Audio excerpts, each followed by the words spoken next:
ụtụtụ ọma nụ ụmụ ọdịnala Igbo, asị nkachi tata bụ orie ritere anyị ihe ọma ma ripụrụ anyị ihe ọjọọ. Anyị ga-ejere obodo na-arụ obodo, onye chụwa anyị nyada. Asị m na kakaka ya amaghị na jijiji ya amaghị, onye echecha ihe ọjọọ ya eme anyị ya ma nwunye, onye fụrụ anyị lọta nwunye nwụrụ anwụ ọzọ ya anwụ. Asị m ihe ọma dị n'elu ya dara anyị na ọdịnala ya pụrụ anyị ome kụwawara anya ha efu. Asị m na ihe anyị amara anyị ama anyị. Asị m na ụbọchị ihe na-agụ okporo ụzọ na ụkwụ anyị apụ anyị ama, ọ bụgoro anyị ama na anyị ya ana, maka na ọkụkọ na-agbakpacha nri na aja ọfịa ọma batakwaba onye nwunye nụ. Asịrị m na ihe ọma na-eme na be ndị ọnya mee na be anyị, na igbuo n'aka anyị na anyị egbute mma, igbuo n'aka ịba egbute mma, igbuo n'ihu egbute mma, igbuo n'azụ egbute mma. Asị m na anyị ga-adị ka abụ ana ga-anọ n'ala ga-anọ n'ọnụ ihe ọ ga-eji achọrọ ya bịa. Anyị ga-adị ka ichoku na-anọ n'ụlọ ma ogbenye ya na-azụ n'ahịa. Anyị ga-adị ka agụ nkwọ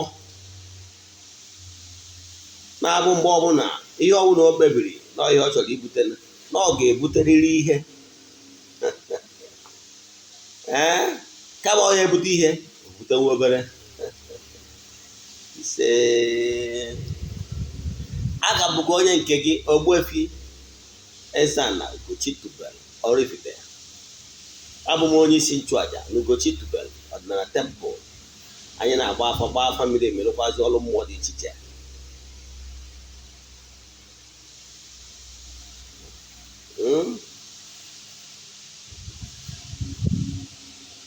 Abụkwazi m onye isi nchụaja na ọdịnala restoration prayer ministry, bụrụkwazi onye mgbasa ozi ọdịnala Igbo. My mission is to help people live better life. N'isiokwu nke ụbọchị taa bụ onye bụ ezigbo onye ọdịnala. What you must do to be a good ọdịnala person. Ọdịnala abụrụ ọgwụ, ọdịnala dị nsọ.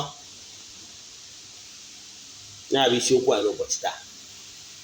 Mana before m gaa n'iru, mma amakwa ọkwa dị mkpa. Echefukwana na ịchụ àjà nke anyị na-achụ kwa ọnwa nke ọnwa Maachị ga-ebido na Maachị 6. So ọ bụrụ na ị chọrọ ka ị sonyere anyị na ya bụ àjà, ka ị so rite erele rite uru na ya bụ àjà nke anyị na-achụ n'igwe, akọwagoro ngwa uru ọ bara mgbe isonye na communion of the saints, isonye na àjà a na-achịkọta ọnụ nke a yiri n'igwe. Maka na ekwuru m si na in spiritual consciousness, mgbe ọbụla anọ na-achụkọ àjà ọnụ in supplication, the highest person in spiritual maturity in that àjà, everybody in that àjà will be in the same pedestal with the highest person. Maka na nọ ihe a yiri n'igwe ka mmadụ ka ịghọta ihe nne. Ọ bụrụ na na-enwere a group of boys, example chọrọ ka a krọsụọ a fence ọ ka a krọsụọ onunu, n'ime ha that 5 ahụ nwere onye bụ the strongest, nwee onye na-esi, nwekwa onye bụ the weak link.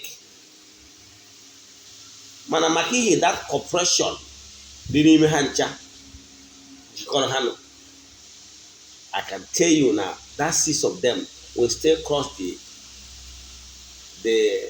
challenge or the bridge or the fence. Maka na the strong person, those strong people will give a helping hand to the weak link person and make sure na draw ya across the bridge. etu o si wee dị na earthly existence and life, etu a ka o si wee dị in spirituality. So try to build a group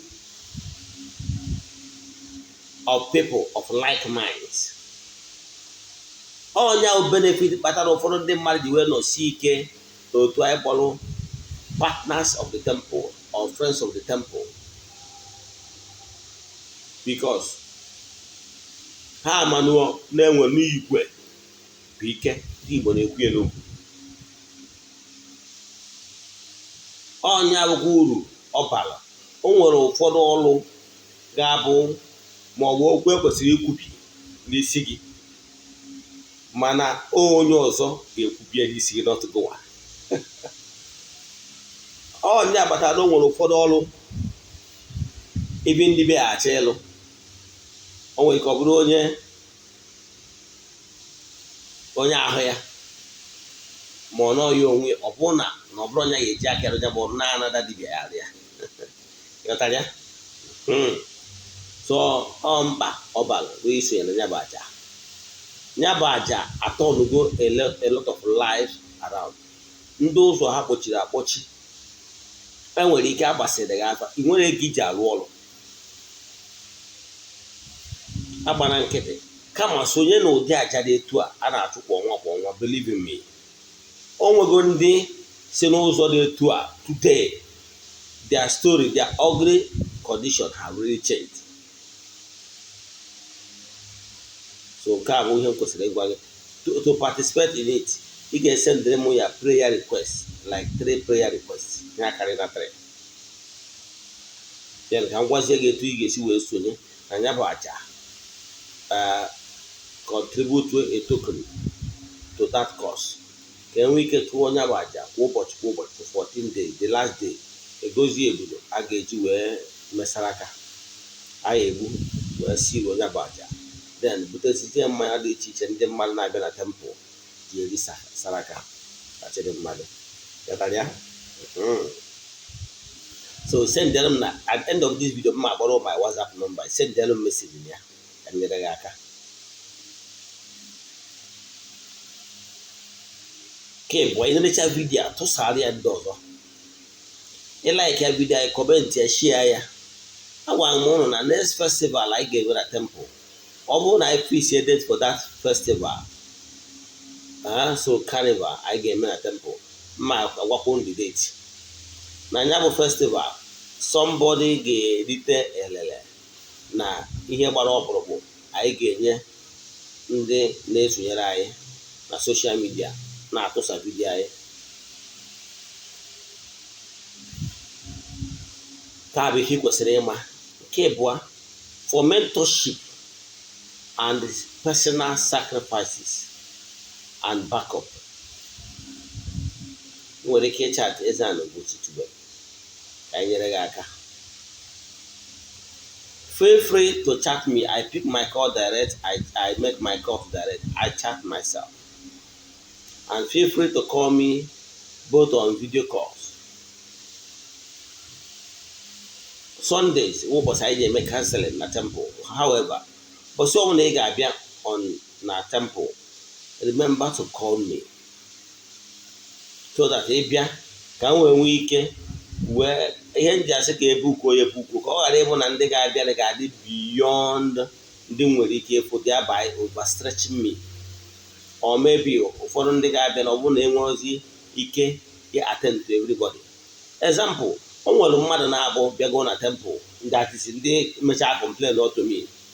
They came to temple but they couldn't see me. Yes, they saw me, but I couldn't give them audience. We know why. The reason is that enwere m ọrụ na-alụ, and them on their own, they are in a hurry and needed my attention immediately. But in Ugochi Ordinary Temple, everything is harmonized. Like if you are coming in Ugochi Ordinary Temple in the morning hours, forget it, you cannot see EZE-ANA. You know why? In the morning hours, I will go to temple, chụọ aja dị iche iche maka friends of the temple and partners and my children all over the world. echighata m azụ. Ọ bụrụ ụbọchị mmemme morning videos, eme m teaching, ụbọchị agwa m ihe m ma akụzie m ihe in the morning hours. Then chighata azụ around 10 bido the rituals of the day. O nwere ndị anyị na-arụ ọrụ Monday to Saturday, ndị anyị dị ịchụ aja ihe mme. Enwere ndị anyị na-ebuku ọrụ ha every day. Anyị na-arụ ọrụ mmụọ every day Monday to Saturday, na-agbakwa afọ every day Monday to Saturday. So ihe m na-eme ewepụta n'ụtụtụ ebukugoro ajagoro rụọ ọrụ ndị ebukuru ọrụ ha for the day, whether ma onye ahụ nọ present ma ọ bụ onye nọ anọghị ya ma ọ nọ outside the country. Ọ bụrụ onye anọ na outside the country, anyị na-arụ ya, anyị na-evidiyo ihe niile anyị na-arụ bit by bit na-ese ndụ onye nwa. Ọ bụkwa na onye nọ present, anyị kpọrọ ya jee n'ihu ọrụ wee rụọrọ ya ọrụ. Ghọtara ya? So ya bụ ihe ị kwesịrị ịma. Ịma nọ ihe ị kwesịrị ịma. So etu a ka anyị ga-esi lụgide ọrụ mmụọ niile. Anyị lụsị ọrụ mmụọ niile in the afternoon, alụsị ọrụ, then onwezie ndị anyị ga-enyezi audience maybe around 3 p.m. 3-4 p.m. then we kenye ha audience. Anyị ncha ha audience, anyị bidozie gbawazie afa a ka anyị ga-agbagodozie till night. That is the next day we start again. Ogbuefi EZE-ANA Ugochi tubelu adịghị enwe ohere. So mana ọ bụrụ na n'isi ebe tere aka wee bịa chọọ in the morning, chọọ ka hapụ ọrụ ebuku for the day, bido gbawara gị afa, ịma na ọ ma dị possible. Ịghọtara ya? So ọ bụrụ na ị bịara maka ịgba afa na ịchọrọ ịnọ present, ịma na ị ga-abịa towards in the afternoon time, so ka ị ga-adị iche for so long. So ụfọdụ wee ga-abịa in the morning after ka m kelechara ha, eji m ọrụ n'aka till mgbe m mee finish ọrụ for the day, then enwezie m time for nkata ọbụla ma ọ bụ alụ ọbụla. Mana ịchọọ specifically for alụ na ịkpa nkata and chatting, that should be on Sunday. Mana you have to book. And make sure na mmadụ adịrọ too much. Ghọtara ya? Ka on Sundays. Then mana ordinary day, they want time for any gallivanting or any discussion, unless in the evening. Yes, man, I have late in the night, in the evening. You know what I mean? How things work. Ọrụ na-arụ mmụọ adịm enwe were. O nwere ndị dibịa ga-eje na be ha, ịfụ na ha nwere ike inwe chance like a day, 2 days, nwe ọrụ ha rụrụ. And those people nwere ike inwe time for or emergency visit. But for me, you have to tell me. If not, a man ga-eche tiri evening mmesi ọrụ nrụrụ nyere aka. Mana ọ bụ na onye ahụ ịbịa, ịchọ ka ịjọ mpụ processes. No. We maintain law and discipline order. Ka bụ ihe kwesịrị ịma. Then, otherwise, send them message na WhatsApp. Ọ bụrụ na m respond immediately, ma na o nwere ọrụ nji n'aka. Maka na o nwere ọrụ mmụọ ihe ji n'aka, you need full concentration. You need raise a call. Then, or each respond to WhatsApp messages. Once I'm through with all of them, I'll do a little bit free. I'll respond to other people's messages before I bring them the next work. You got that? So, gaga.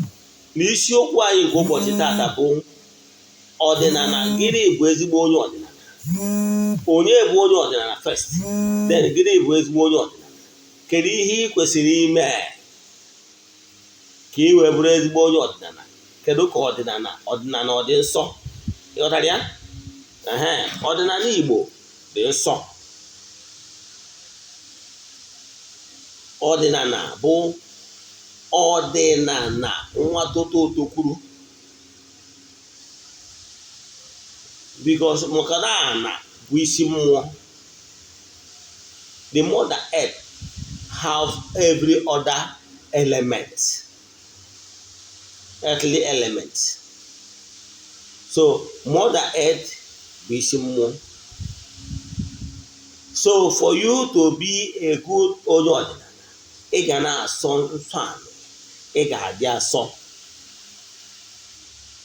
Enwere ihe ndị Igbo listiri bụ ihe eji ama onye ọdịnala. Onye bụ onye ọdịnala? Onye ọdịnala bụ onye na-agọ mmụọ.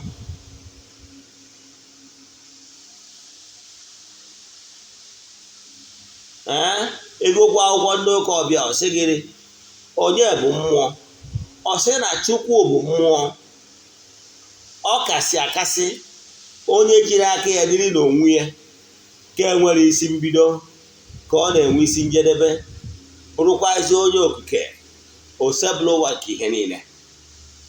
Ọ ihe a ka a kọwara anyị n'akwụkwọ ndị ụka ọbịa mgbe anyị na-eji akwụkwọ ndị ụka ọbịa biro. Yes, the answer is correct. Chukwu bụ mmụọ. It has no beginning, has no end. Na nkụrụ onye nwe onye ọgọ mmụọ. Onye ọgọ mmụọ bụ onye na-efe Chukwu. Somebody who pay homage and honor to the Most High, the creator of the whole universe. Onye bụ onye ọgọ mmụọ. A sị na ndị na-efe ha ga-adị ka ha. So ị bụrụ ezigbote onye ọgọ mmụọ that pay homage to the creator of the universe, you must have the attribute of the creator. What is that attribute that is so important that must be found in you? Is faithfulness and love.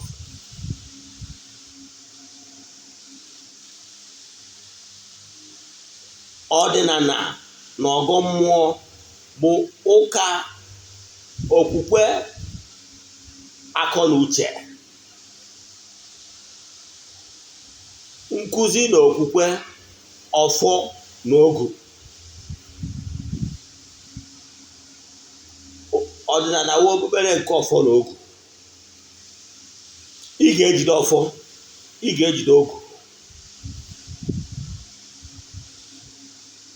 Ị ga-abụ onye na-ekwu eziokwu mgbe dum. Ị mara ihe ahụ ị chọrọ ka eme gị, emere ya mmadụ. Ebe Jizọs ndị ụka ọbịa kwuru maka ya, that do unto others what you want others to do to you. So for you to be a good onye ọdịnala, ị ga-abụrịrị onye na-asọ nsọ, ị na-emejọ mmadụ, ị mara ihe ahụ ị chọrọ ka eme gị, emere ya mmadụ, ka ị wee bụrụ ezigbo onye ọdịnala.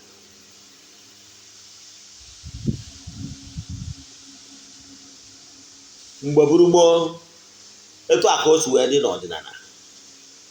Ezigbo onye ọdịnala na-asị ile. Ụbọchị m chiri nze ana na ụbọchị m nwara akpa aja, akụwago m ya na akpa aja bụ ụbọchị a na-echi mmadụ dibịa. Ụbọchị ahụ ka a ga-ekobe gị, ọ bụrụ onye rụọ agwọ, ọ bụrụ dibịa, no. Mana ịrụ agwụ nọ ka onye kwadobegolu build an altar, no build in the spiritual part. Then ọ bụzie na onye akpọrọ ọrụ dịka dibịa, ọwa akpa aja. Ụbọchị ahụ wara akpa aja, ụbọchị ahụ abụ ụbọchị n'ọkụbọchị a na-echibe gị dibịa. Ndị ikwu nne gị ga-anụ ya, ndị ikwu nna gị ga-anụ ya. Ụbọchị ahụ ka a ga-ekowe gị akpa dibịa. Akpa dibịa na-eko for the first time.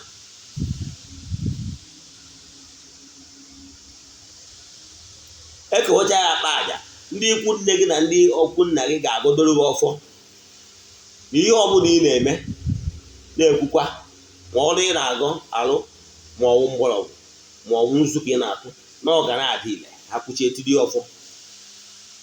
Ị ma na ịwa akpa aja. Ụbọchị anyị wara akpa aja, ụbọchị a ka elevetịrị gị from ordinary and ofeke person to onye wara akpa aja dibịa.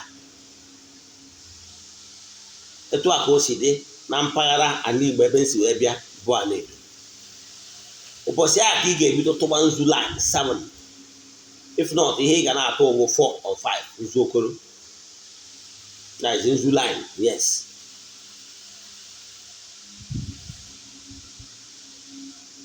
N'etu o si wee dị na saịdị be anyị, onye nna ya dị ndụ anaghị atụ nzu n'ihu nna ya, mana ọ bụrụ na ịbụ dibịa gị na ezumezu mmụọ gị nọrọ n'ebe ị na-emedo ihe gị na ha so na ezumezu personal devotion, ya atụ nzu. Mana ọ bụrụ na obodo zuru ma ọ na-ejere mitin, nna gị na ọ na mitin anwa, ebutere nna gị nzu, nna gị atụọ nzu, ebutere nzu ma atụ nzu, ihe ị ga-eme ewu na nzu owu ifeọma ada erijet ifeọma erijet, iwere nzu mee n'ihu ya pụtara ihe ọma, mee n'ụkwụ na ị ga-azọta ihe ọma n'ụkwụ aka nne na ụkwụ aka ekpe, dee nzu n'ụkwụ na chikina, mana ịma atụ ya n'ala ka ị ghara ịtụwu nna gị. Ị ghọtara ya? Ya aga. So ezigbo onye ọdịnala ga na-asọ nsọ, ezigbo a very vibrant spiritual active person. Gịnị bụ ọdịnala? It cannot be a good onye ọdịnala ma ọ bụrụ na ị develop ihe anyị kpọrọ Igbo spirituality. Igbo spirituality is based and built on the altar of holiness and sincerity. N'eziokwu na ọfọ n'ogu. Ọdịnala Igbo dị nsọ.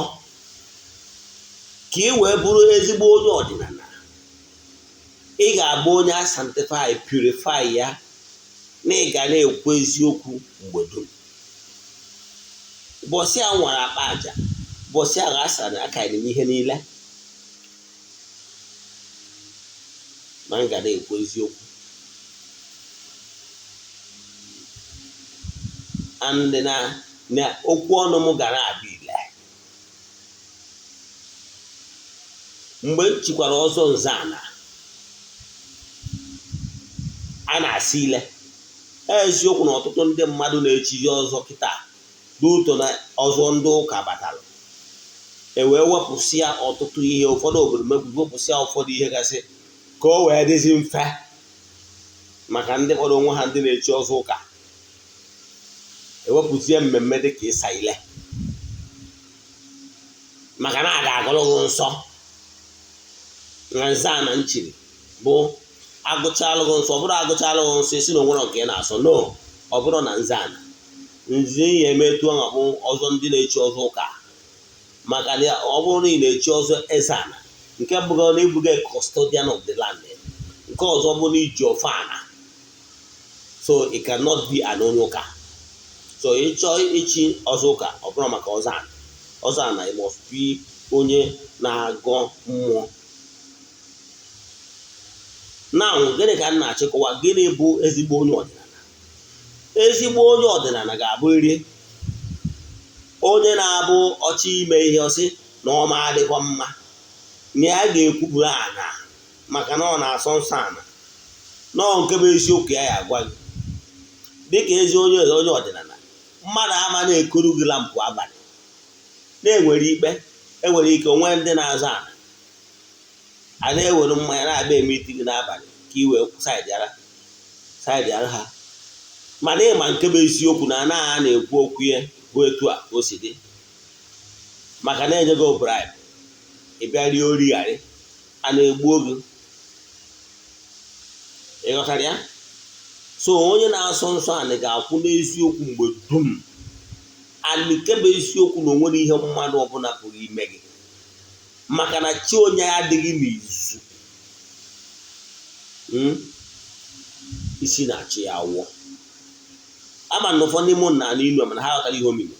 Ihe omimi bụ asị na chi onye adịghị n'izu na isi na-achị ya awọ, meaning if your chi does not give approval or support to any discussion against you or any plan against you, it will never work.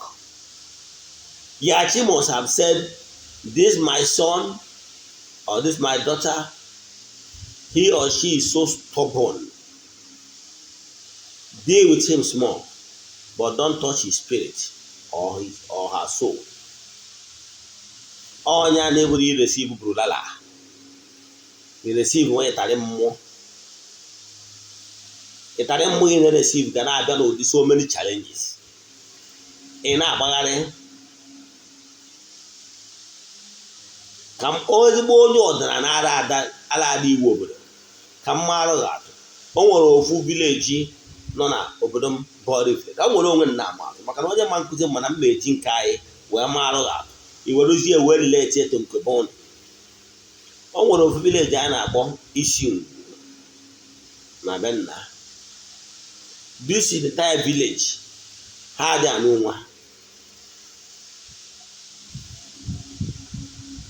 Maka na ha na-efe otu mmụọ. Ewe bekata ndị ụmụnne anyị ndị eriri eri na-aba ụka Pentikọstal wee sị gịnị ka ha seti example ka o wee bụrụ n'ọnụ ihu ha ka e mebiri that custom. Onye na-eje ụka Pentikọstal wee jekwaje nụ onye Pentikọstal ibie till date ha amụtara nwa jee jụọ ese na Oraifite na o mere eme life till date.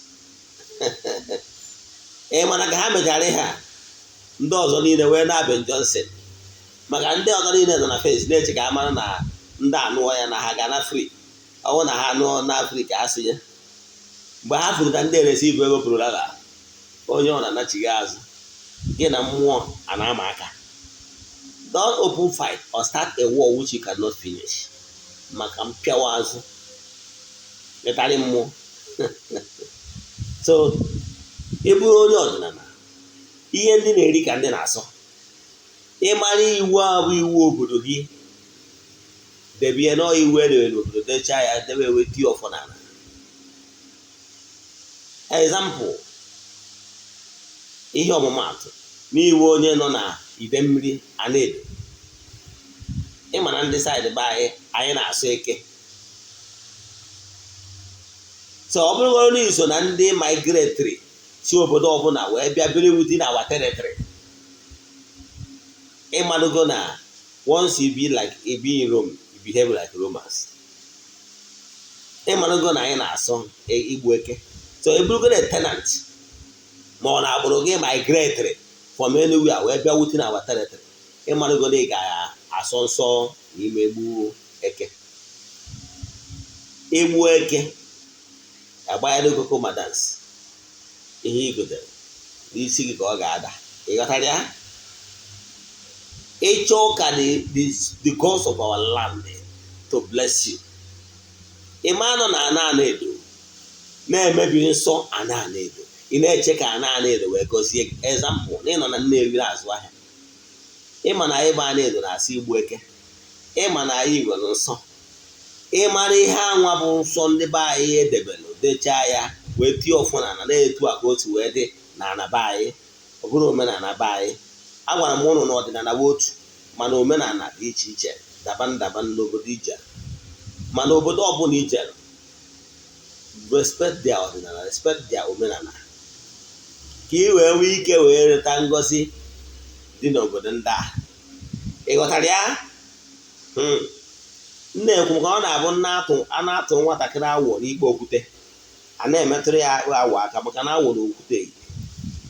Ana m achọ ịkọwalụ gị etu ị ga-esi bụ ezigbo onye ọdịnala na ihe bụ ezigbo onye ọdịnala maka na ọdịnala dị nsọ. Ọ bụrụ na ị kpọrọ onwe gị onye ọdịnala mana ị na-egbu mmadụ ị bụrụ onye ọdịnala. Ị nụrụ ya? Ọ na-agba asụkọta eze okwu okpuru nkata n'ihu egwu ya okwu. O nweghị onye ga-agwa gị ọmụnwa bụ nze ana ga-agwa gị nke bụ eziokwu. Ọdịnala abụrụ ọgwụ n'ije daa nnukwu ọgwụ bute ọgwụ iji egbusi ndị mmadụ. Bute ọgwụ ọ ga-agbọbụ na mmadụ ma agha aka n'iru ije n'ofu isi je kwado onye anwa within few days onye a nwụrụ. Ị gụrụ onwe gasị onye ọdịnala. Ị bụrụ onye ọdịnala maka na ọdịnala dị nsọ. Ọdịnala bụ onye na-agọ mmụọ. He who is worshiping the spirit God, the creator of the whole universe. Because Odinana forbids you from destroying what you cannot create. You cannot create life. You are not the source of life. You can only sleep with your woman and got her pregnant. But you are not the creator of that life. Even the spermatozoa, the living organism, all those spermatozoa, is a living thing. You are not even the creator. You are only a carrier. You are only a carrier of the spirit giants. You are not the creator. That your earthly foster father, earthly father, guidance does not mean the owner of that life. That's why even tomorrow, once you give birth to a child, abuse that child, and the law of land will deal with you. Maka iwe ezigbo onye ọdịnala forbid you from treating others the way you would not like to be treated. Ọ bụrụ na iwe ezigbo onye ọdịnala, ị ma agwọ ọgwụ ọjọọ ka igbuo mmadụ, maka na ọgwụ abụrụ ọdịnala. I keep saying it. Ogbu is a corruption process of trying to cut things. So, ọ bụrụ na ị chọrọ ịbụ ezigbo onye ọdịnala, what you must do, ọdịnala is spiritual development. Na dibịa gbachala gị afa, i wee sị ya lụọ ọrụ niile pụtara n'afa gị at the moment, does not really make you an onye ọdịnala. Ọkwa ịma ọdịnala abụrụ onye gị na-ejere meeting. Ọdịnala is a spiritual consciousness. Understand? So it's Igbo spirituality. It's a movement. What Odinana tries to do is that some people coming back to Odinana thinking that Odinana is magic. Ụfọdụ tiatara na Odinana maka iyi na ha na-eresi burala ihe na-esiri ha ike. Ha na-echezi na by itiatara Odinana na nsogbu ha niile ga-adị solved. Ọ bụrụ eziokwu. So ezigbo onye ọdịnala n'ịlụrụ ọrụ dị n'ụzọ gị, dibịa gbalụ gị afa wee gbagwacha gị ihe ị ga-eme ofu ịbụ ịtọ ịnọ ise, i wee lụcha ha ncha niile from A to Z, does not make you an ọdịnala person. Ọdịnala bụ ụzọ ndụ. Ihe ọdịnala really requires of you is not na ịrụchara ọrụ dị n'ụzọ gị sendị ego ma ọ bụ lụọ ọrụ n'ụzọ from 1 to 5. Ọ bụrụ onye nwa bụrụ iwe merụgo onye ọdịnala. Gee ntị ma gee ntị nke ọma. You will not like what I'm telling you, but the truth I will tell you. What is important to you is that chigharịa ma chigharịkwa, changing your mindset, negative mindset. What chighata gị azụ ka ị malụ na some of Otono was made against their root. Pray for mercy for your ancestors. Ask them for forgiveness. That's really what made you an ordinary person. It's a spiritual development. It's the consistency of your determination that made you an ordinary person. N'iji egbu ọgwụ ma ọ bụ n'iji egbu oruchi onye ụwa ga-efi mount to nothing. O nwere ọgwụ ọbụla mmadụ gwọọrọ gị, o ji efi ugwu ya, o ji 1 million naira gwụ, o ji 2 million naira gwụ ya, bụ nonsense. Ọ bụrụ onye nwe mere onye ọdịnala. Ọtụtụ ndị mmadụ chighatara n'ọdịnala ọ bụrụ na ya nwa adịgo convince the reason why he or she must come back to his root. But o chigatara azụ maka na o na-ereceive bulala, ọ na-ereceive mpịawa azụ ịtarị mmụọ ọ na-ereceive meziri ya, ọ na-achọzi solution. Uche nke ya bụ ọkwa ya ka ọnwụ unu si nwa ya mme ya na ọ dị mma, ngwa na ego, ngwa mee ka m nwere onwe m dajewere n'onwe m. Ụfọdụ ndị mmadụ na-enwe data attitude ma ebe ọrụ mmiri dị na ihe ndị ọzọ. Enwere ike isi onye nwa na ndị mmiri, ọ na onye ndị mmiri na-edistọp n'iri ka ko align onwe with his or her elements. Ka chidi mmadụ ka akwụsị ịgba wọọ, ka ọ kwụsị cast and bind, ka ọ kwụsị negative thought against ndị mmiri. Maka ihi na n'ọgbọrọ ndị mmiri asị, fụta ha asị na ha dị wicked, na-akpọ ha aja afa, na-eme cast and bind, enwere ike agba ya ụtụ na enwere ike ịgbagide ya n'afọ, kpata n'afọ na o kwesịrị ka eme new alignment, ka nghọta ọ ghọtara ihe gbasara ndị mmiri, ka o chenjie, ka ebe udo new relationship, ka chi dị mma wee dịrị ya. Mana ebumnobi ya bụ ọgwọ ndị mmiri, ọgwọ mmehie na-edo ọgwọ chi dị mma ya dị ngwa na ego, ngwa mee ya na uche ya bụ ndị mmiri esatụkwana m ụnụ jewere n'onwe ụnụ. It doesn't work that way.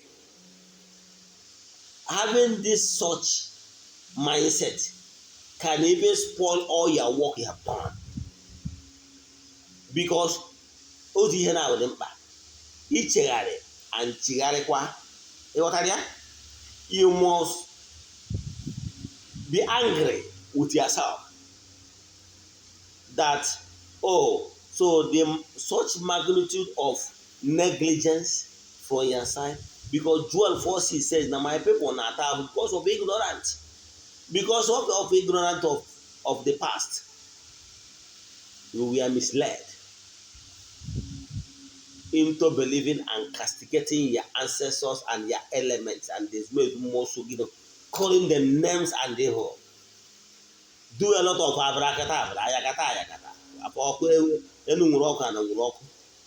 in the name of praying, in the name of the religious activities, which I was once one of the leaders.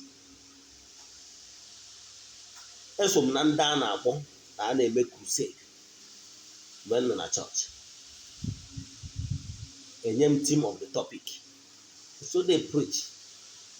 But today, ndị mụ na ha so nyere m mandate that I should go back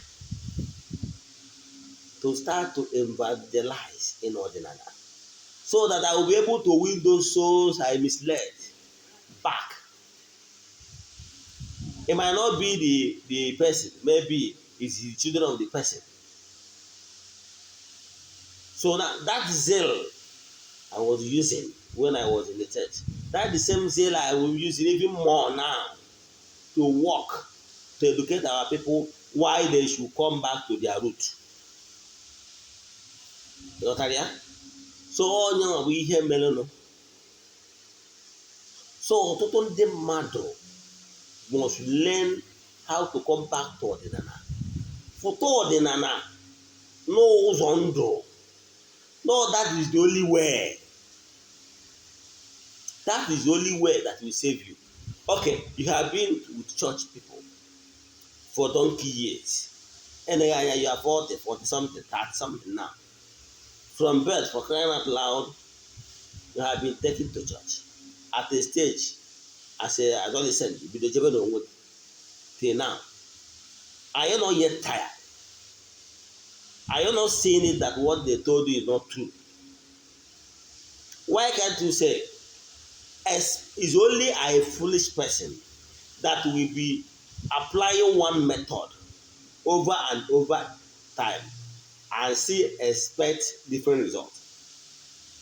Now, if you don't like what is happening around you, if you don't like your account balance right now, if you don't like what is happening in your family, you're angry. You must be angry with your condition that you don't like. Stop keeping quiet. Stop thinking that no, I didn't matter when. You must be angry and ask questions. That is the problem I have with the church people. Asị ukwere na ọ ga-adị mma. Akọwara akụkọ Job. Akọwara akụkọ ụmụ akụkọ enwere isi. Akụkọ ụmụ akụkọ onye na-asị nwewe ndị na ọ ga-adị mma na-enwe ndị na ọ ga-akọwara akụkọ Job. Iwe nọgbudo ọkpọkọ ya. Ị na-ene anya ya fada atagodo ụdị afọ a pass on ya more than continue even your family members continue. You ask questions. They couldn't even answer your questions. They ask you to have blind faith. At a stage, I asked some questions. They couldn't provide answers. I said, I'm done. Now, before I joined Odinana, I took my time to do research.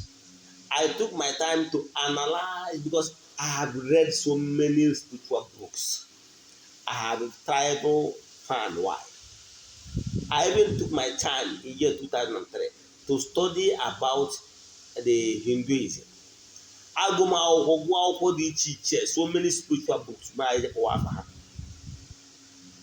The Bible, over 20 years now, I read Bible from Genesis to Revelation, good 3 times. Now at the stage, I pause, I start analyzing. I drop Odinana, spirituality, and other spiritual life, and I begin to compare. And I found out that we Africans can only be successful when we come back to our roots and worship the Almighty Father in our own way as Africans, with our own method. Don't allow anybody to deceive you that the prayer cannot be answered. Those world rich men that are not even onye Jesus, are they not prospering? A young man I respect so much, is intelligent and acumen, Mark Zuckerberg. On Iona Jesus. Is he not a free thinker? As long as the last research I know, he never asked the name of Jesus. See where he is now today. I don't want to start mentioning names because they are too numerous. Even in our own country, the richest man in Africa, is he asking in the name of Jesus? I remember when I was in India, the Tata, the great man Tata, and other rich men, are they asking in the name of Jesus? Those scientists that develop, if you go to any pharmaceutical shop, I can tell you almost 50% of drugs you are seeing there is from India. Are they asking in the name of Jesus? Go to auto spare parts, about 30 to 50% parts you are seeing there is coming from there. Are they asking from in the name of Jesus? Go to where they're selling tools, ties, the WC and rest of them coming from India. Are they asking from? Are they asking in the name of Jesus? Going to where they are selling IT and the gadgets and rest of them, either from China or from India, are they asking in the name of Jesus? Why would you allow somebody to deceive you that if you are not asking the name of Jesus is banza? I do believe it. Whatever they are saying you that is the miracle that is happening in the name of Jesus that is not happening in other religions. Tell me. Is it to be successful? Is it to have great mind, great thinkers? Is it to create wealth? Is it to be an employee of labor? Is it to be a great footballer? Is it to be anything, to be successful in whatever they are doing? Are you saying that other people that believe in their way of worshiping are not giving testimonies? Are you as a Christian, your wife put to bed triplet? Are you telling me that other religions are not, their wives are not putting bed to a triplet? I don't get it. It baffles me when people are too myopic that Salon is size front and back. All the time we question some of this dogma, that. I lost one of my book I got when I was researching, when I say in the church, I have a book that contains all the councils of the church. Or Council of Ephesus, Council of Nicaea, France, and rest of them. I have all of them. So I have all those books. But at a stage, I lost everything because I couldn't even know how people made away with some of these documents. But what I can tell you is that if you still have that document that contain because I got one from seminarian then, the book that contain all the councils of the church and the decision they took. Because in the Council of Ephesus, that's where they really decree that Mary is the Theotokos, the mother of God. That whoever that believes that Mary is not the Theotokos, the mother of God, let the person be anathema. Can you see this kind of thing? They proclaim anathema in so many degrees and councils. As long as you are living under the bondage and of their church, you are under anathema. That you must believe in what they believe in. That the papacy is infallible. Not the emefieme. Ihe na-achị kọwara gị bụ gịnị mere gị ezigbo onye ọdịnala na inyere dibịa ego ka ọ rụọ ọrụ gị ọrụ ma onye ọnwụ na ọgụ ka ọ rụọ ọrụ gị ọrụ mmụọ does not make you an onye ọdịnala. Ọdịnala is spiritual development you'll be practicing daily. That is why I told people how to start. Ka ị nọ bụ onye ọdịnala dibịa na-arụrụ gị ọrụ. He created one time for ego offer for 21 days. That ego offer for 21 days was given to me by my ezumezu. How to guide people develop both spiritual consciousness by themselves gradually. You don't jump step in the spiritual maturity. You develop spiritual consciousness level by level. The way you go to kindergarten, primary, secondary, university, that is how you will develop. If that jump step, once you jump step, you are trying to harm yourself. You could harm yourself. You could injure yourself. So learn as a toddler, grow from the ranks. Have you created time? Ibu onye ọdịnala, you are claiming na ọlụ mmadụ lụrụ gị ma ọ bụ ọlụ dibịa ọbụla lụrụ gị ma ọ bụ onye ọbụla kwubiri gị okwu na ọ gara aga. But I can tell you that the cause of the work failure will even be for you. Na dibịa na-ekwubiri gị okwu ka chi dị mmadụ n'isi gị. From your own end, you need to present yourself. Be in a good position to anchor that projection, that words the person speak in your life. You need to anchor it down.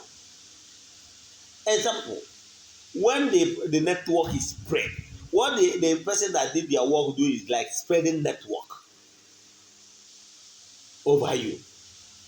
The way MTN or GoTV is spreading network over your house. But to bring it down, network down, believe in me, if his phone, he must have functional phone.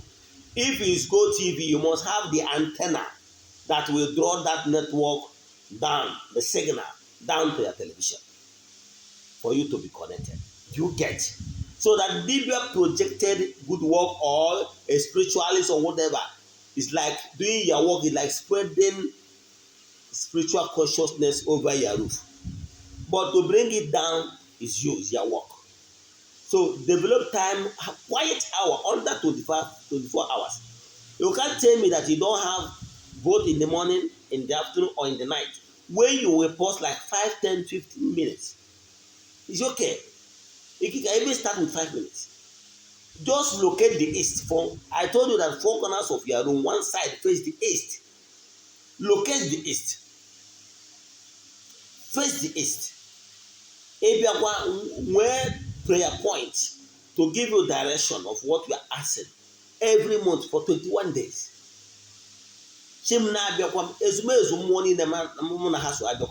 Gods of the land, my ancestors, ụbọchị taa nekwa ihe na-eto a na-ayọ nụ 1 2 3 merụnụ m ya na ọ bụ ihe na-agụ obi m agụụ na mụ kwenyelụ na-esonyelụ na-asị mmụọ ọbụla na-eso m na-atụ m anya ekele n'aka na-emere m ihe biko piano.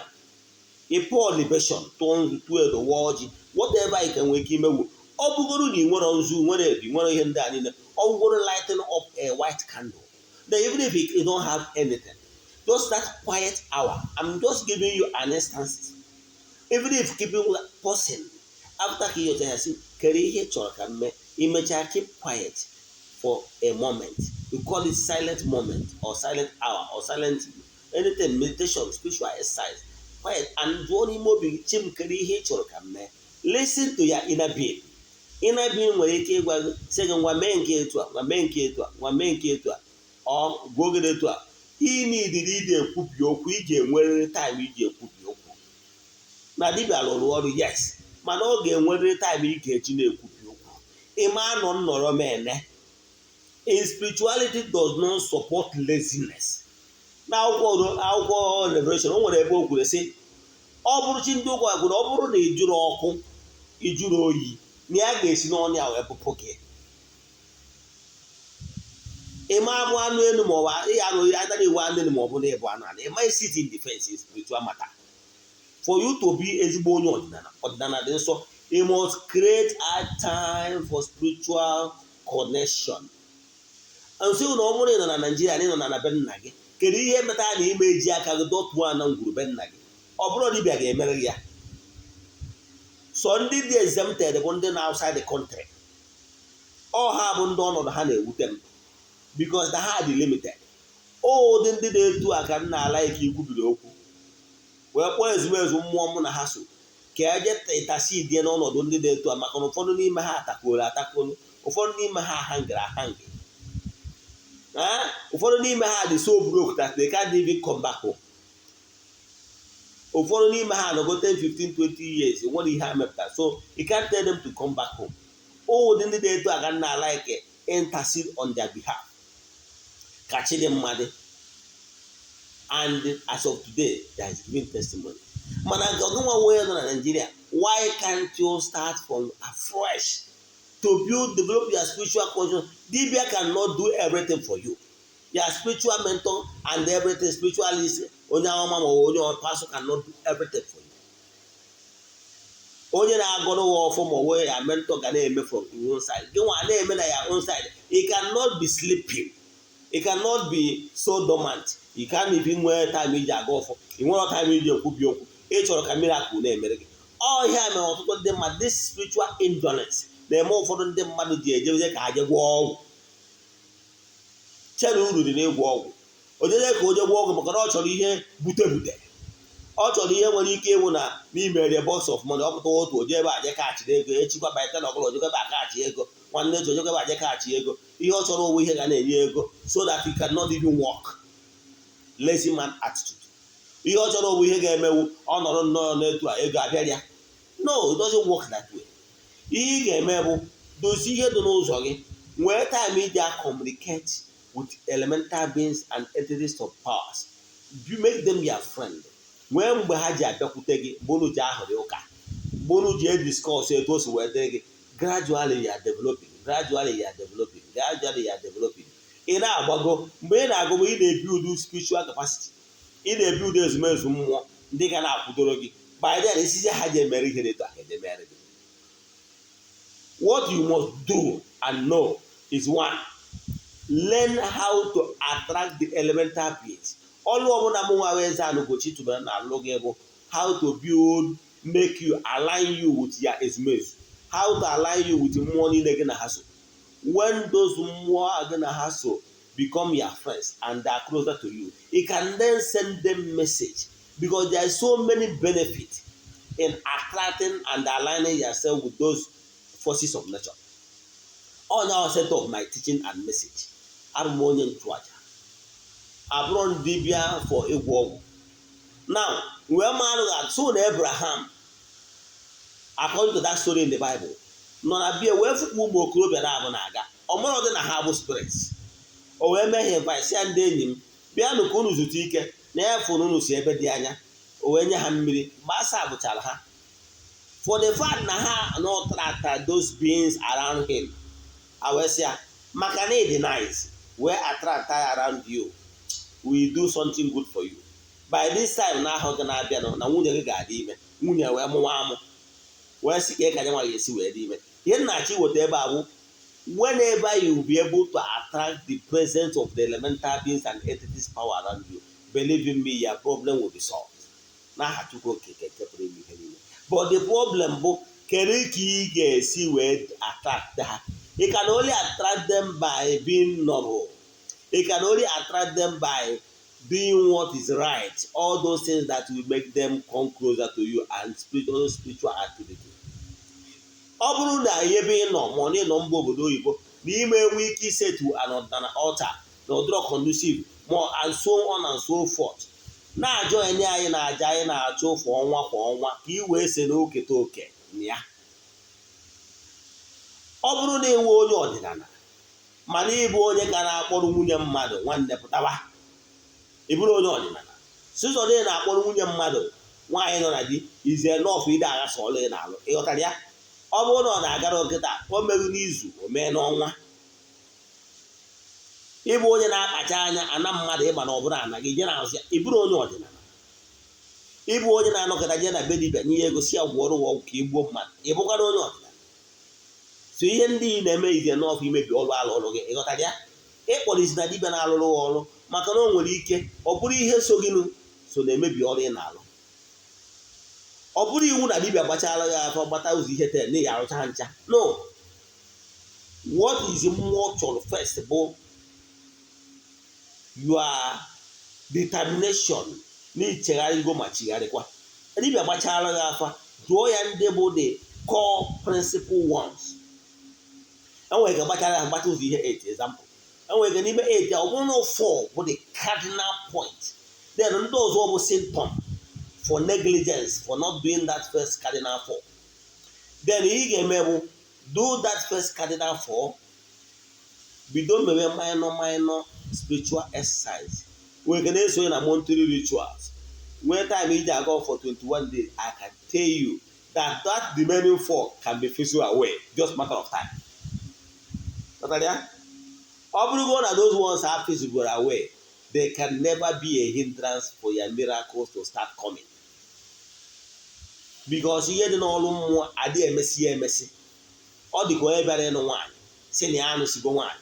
No, because ndị ọgọ gị ka na-atụ gị anya ihe n'aka maka na etu aka ha nwaanyị ka ọ na-atụkwasị gị. So mgbe ị nwere inwe onwe mgbe oji ịbụrụ ome mgbe oji mgbe ọ na aka kwere gị iwerekwa ihe nye ndị ọgọ gị, mgbe ọ na aka kwere gị iwere ihe nye ndị ọgọ gị. O nwere mgbe ị wetara ihe sị ka inye ndị ọgọ ha sịghị mba na ha ya ana. So ihe ị ga-eme bụ build good relationship ndị ọgọ gị. Ya okay.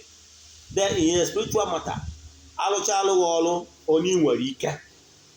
Lụọ onye nwere ike. Ịlụchaghị onye nwere ike, match it up with action.